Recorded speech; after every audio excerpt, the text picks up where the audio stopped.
You guys were asking about my new hive, and this is it. The hive is, well, the top is 38 inches. It looks much bigger in the picture than it really is. The hive is 38 inches by 20 inches here on the top, but it overhangs a bit here.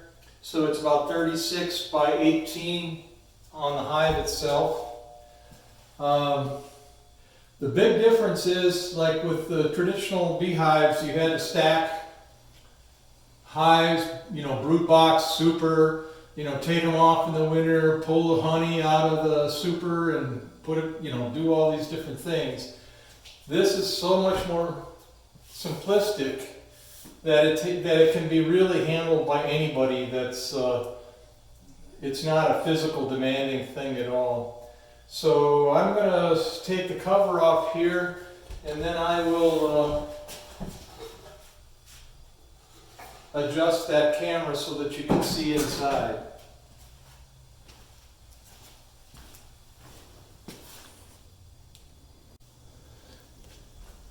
So this is the inside of the hive. Each of these, I don't know how well you can see them in the angle that's at, but each of these frames consists of just a wooden frame and wires which the bees use to build their comb and keep everything kind of lined up that way. So there's what, 1, 2, 3, 4, 5, 6, 7, 8, 9, 10, 11, 12, 13, 14, 15, 16, 17, 18, 19, and 20 of these in here. I ordered, along with the hive, a feeder. Generally speaking, I'm not in favor of feeding sugar to bees, but when you first get the bees and there's nothing for them, you basically dump a box of bees into this unit. They haven't got anything to eat, so this is designed for them. You fill this up with sugar water, and the sides are serrated kind of to where the bees don't fall into the sugar water and drown. So the idea of this hive is that the brood, the larvae, the babies all end up in one side. The queen bee generally will build her brood nest nearest the opening of the hive. So what we do is, and I'll show you that in a minute, but we open up the entrance on this side of the hive when we install those bees, and then as the bees continue to build, they will build out towards this other end. So I'm going to fix that light and show you the front of the hive. So this is the front of the hive. Most of the hives that come like this only come with these 3 entrances. I ordered a 4th entrance up here because in the summertime the heat gets so intense in New Mexico that this allows me to have an additional ventilation so that the bees don't have to work so hard to keep the hive cool. Although that to some extent that's a human thinking imposed on the bees, because the bees' preferable temperature inside the hive is 95 degrees. So when it's 85 degrees outside, they're still warming it up inside. So it's not as bad as it sounds. So each of these entrances has one of these circle discs on it, and depending on where you set it, the entrance is open. It's in what's called kind of a it's supposed to keep mice out, but I don't ever use that because it's kind of small for the bees, and it wears out their wings for them to go through those slots. This is a venting position. So say in the summertime here in New Mexico, I would leave both of these vented, the bees coming in here and venting up here.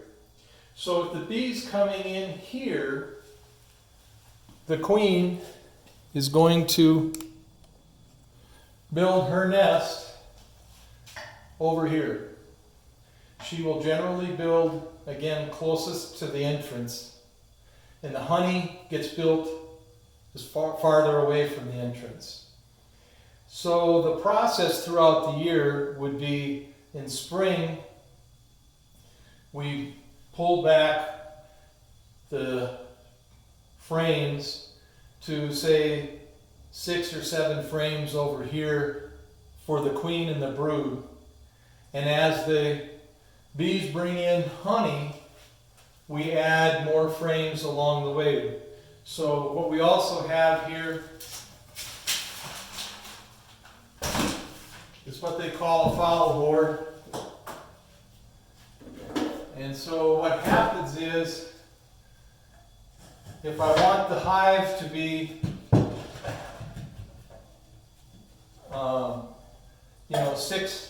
six frames wide, then I put in this board between the frames, and the bees will be maintained in here.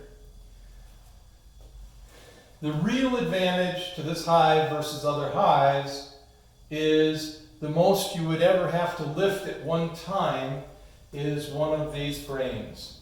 So if I was taking out honey, one of these frames might weigh 10 pounds of honey. But that's it.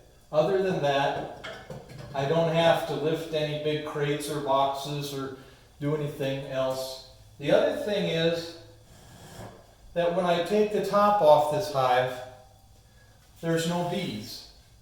The bees are all in their hive still underneath these. This is a closed top hive, and because of that, and because of them being enclosed, I do a minimal amount of intrusion on their hives. So maybe once or twice or 3 times a year, once a month or something like that during the summer, I might look in here to simply see if they're building comb on this last frame. If they are, I would simply pull this out, slide 2 more frames over for them to build on, and close them off again. And I haven't ripped open their nest, I haven't pulled the top off their house. It's all stays enclosed. Normally, all these things that I would do from the other side of the hive. I never usually stand in front of the entrance. It's not a good idea to get in the bees' way, when you're working on it. But with that, it's a fairly simple design. They cost about $500, which is expensive, but it's built to last. It's actually a 2x4 frame construction. It's insulated with natural sheep wool, and then plywood on the outside. I've primed and painted this white for the New Mexico summers. So this is pretty much what's it. It's pretty straightforward to put the bees in. When you get the bees in the spring from the supplier, you take a few of these frames out and you essentially just dump the bees in there and put the frames back in, and the bees will come with a queen. You put the queen in there with the bees, and within 3 or 4 days they will release her from her cage and they're on their way. It's really very straightforward. You don't have to handle the bees very often at all. And surprisingly, when the bees are in those packages and in the spring when they're just beginning to start, they're very docile. They tend not to sting too much.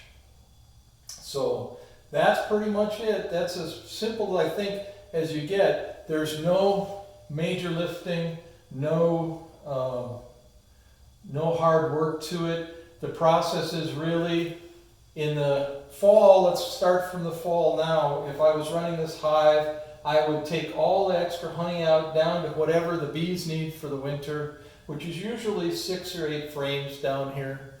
And I would take the honey out of this side and close it up. Some people put a pillow on top here to insulate the top a little more during the winter, or a piece of styrofoam insulation, something like that. but the sides and bottom are very insulated already. So in the winter, once they come through in the spring, what I would do is my one inspection would be to open this up and take a look at what these bees have been doing. And are they okay? Is the queen laying eggs? That kind of thing. And as I looked at each frame, I would pull out each frame and then slide it over to this side of the hive. These frames wouldn't be in here. I would just slide those frames as I inspected them from this side over, right? And as I moved the entire nest over to this side of the frame, I would close this entrance and open this entrance. So now the bee's nest would be down on this side. And then throughout the spring and summer, the bees will build honeycomb into this side. Again in the fall, I'd remove any excess honey, close up the bees, insulate them for winter, and do it again. The primary reason for taking out the honey ends and opening up the hive is not just to get the honey, which is nice, but it is to be able to make sure the bees don't want to swarm. If the bees feel like they're filling this box up, that's when they swarm. And so taking out the excess honey and putting in fresh frames periodically is needed just to keep the bees from swarming. But that's it. There really isn't anything else to it. It's so much more simple than the frames and the bees, the system that I'm using now, where I really need Ashton's help to lift and work on the hives. This allows me to be able to do it for the foreseeable future, as I presume my physical capabilities will continue to decline as I get older. So this is for fun, but it's workable. It's you can see the beautiful stand I made it out of 2x4s and 2x6s. But it's not pretty, but it's sturdy. And the rest of it came together: the top, the frames, the entrance covers, and then I do still have some corner guards just to keep, metal corner pieces that I need to screw on to this to finish it off before I put it outside. But that's it. It's pretty straightforward. And for the most part, in this kind of hive, the bees take care of themselves. If you want to, you can